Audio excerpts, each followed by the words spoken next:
In the bustling corners of Beijing, there lived a young man named Li in his 20s.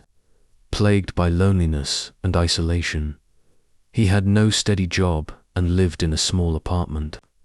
The days dragged on slowly as he wandered between shattered dreams and painful memories of the past. He felt that life had not given him the opportunity to show his worth. The dreams that once filled him in his youth had never been realized, and disappointment quietly seeped into his soul. The thought of revenge began to creep into his mind slowly, like a storm growing inside him. The desire for revenge was not born in an instant, but rather accumulated over time. He suffered from a constant sense of injustice, watching the world around him progress while he remained in the same place. The mistreatment from some of his teachers, the mocking looks from his classmates, slowly eroded his heart. He began to believe that life was not fair to him and that everyone around him lived a better life.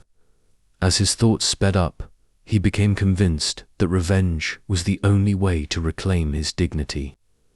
After months of contemplation, the decision was made. The school, the place that had borne all his pain, became his target.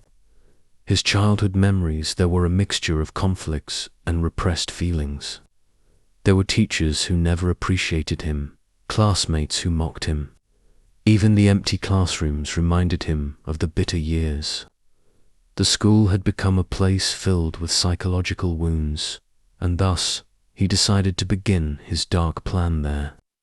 Determined to deliver a massive shock, the preparation stage was the darkest part of his journey. Li began searching for weapons through illegal means. Through invisible networks, he managed to buy firearms. He carried them in total secrecy, as if they were the glimmer of hope that would help him achieve justice. The weapons were the physical manifestation of his dark idea, and he planned to use them to terrorize everyone. The closer he got to his goal, the more resolute his heart became, and the darker his spirit grew. On a sunny morning, Li entered the school calmly, with a weapon hidden in his bag. He snuck into the classrooms and began executing his plan, one step at a time. His first targets were the teachers. The shock was immense, as some of the teachers were in total disbelief and didn't understand what was happening. Li moved quickly, as though replaying the events of the past, but in a far more violent manner. The attack was indiscriminate, simply revenge for everything he felt had wronged him. The teachers who were in their classrooms never expected the school to turn into a war zone. The sound of gunfire shattered the silence, and chaotic scenes filled the hallways. Some tried to escape, while others fell to the ground under the onslaught of bullets. The attack was not aimed at a single person, but was an unjust violence directed at the entire educational system. These moments were filled with panic and disorder, turning the school into a place of destruction. After finishing with the teachers, Li turned his focus to the students. He made no distinction between them. His goal now was to spread violence to every corner of the school. The attack wasn't directed at any specific group, but rather a merciless, random violence. He chose his victims at random, and the students who tried to escape had no chance.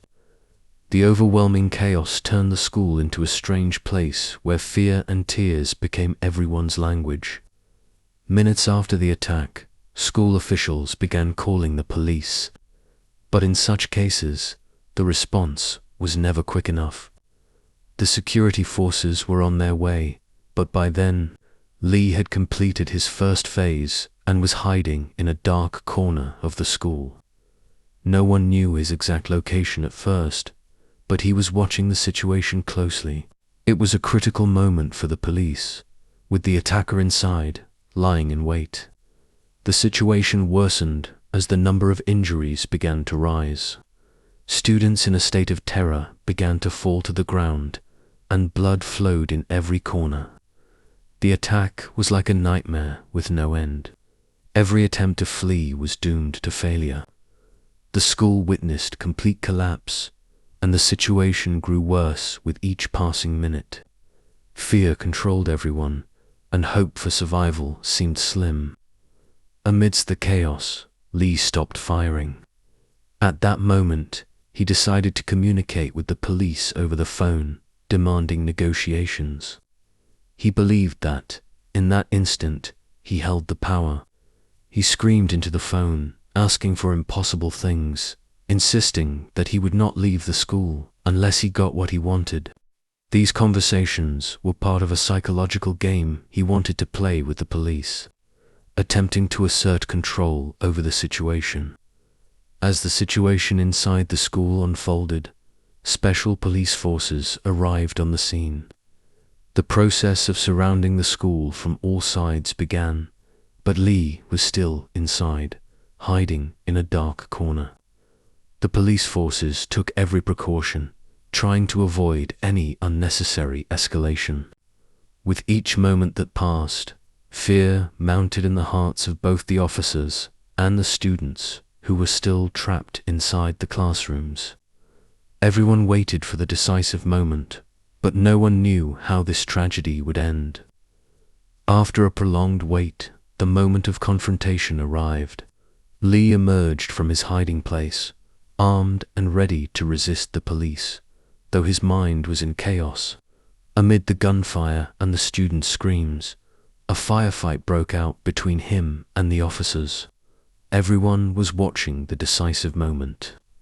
A tense moment filled with destruction and death, as both sides fought in an unequal battle. Despite the police's attempts to regain control, each second brought more tension and surprises. After a fierce confrontation with the police, they succeeded in apprehending Lee, who was severely injured. He was quickly transported to the hospital for treatment. The school had turned into a blood-soaked battlefield, but the attack finally came to a halt. The silence that followed was heavy, as everyone, whether victims or survivors, was in a state of shock. No one could believe what had just happened, while the police tried to assess the situation and organize the evacuation.